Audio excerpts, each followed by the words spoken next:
So what do you call it when a snowman is having a temper tantrum? A meltdown. Well, here we are in the middle of another great Canadian winter, and with every great Canadian winter comes cool, cold, and downright freezing conditions. So I thought this would be a great opportunity to come outside and bust or confirm some cold weather myths. A young viewer named Brooklyn writes, Mr. Saad, is it true that bubbles will freeze in extremely cold temperatures? Well, Brooklyn, let's find out. The bubbles form as they would if you were blowing regular bubbles on a regular day, only these ones don't pop, nor do they float away. Instead, the water on the inside of the bubble begins to freeze as soon as it hits the cold air, and the soap remaining on the outside bubble continues to maintain the same form. Becky asks, if you can fry an egg on a hot driveway on a hot day, is it possible to do the same on a freezing cold day? Well, Becky, that's a super weird question. Let's find out.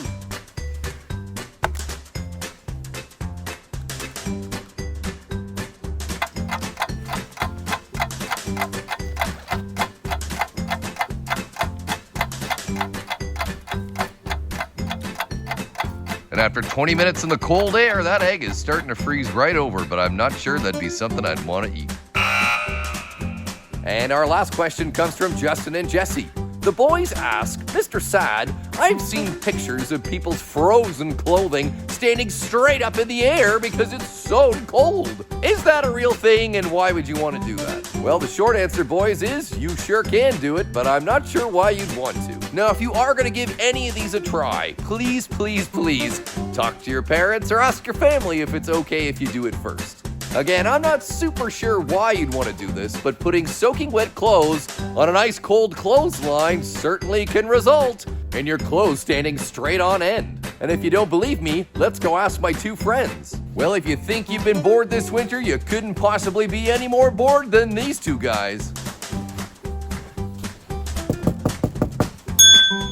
Well, thanks to Brooklyn, Becky, Justin, and Jesse for your questions today. I'm not sure who else was asking them, but I'm sure glad you did. And as for me, I'm feeling downright chilly, so I'm going to grab my two new friends, head inside for some hot chocolate, and get them to subscribe to the Mr. Saad Show. And you should do the same. All right, that's all for now for the Mr. Saad Show. We'll see you again next time. All right, boys, let's go warm up.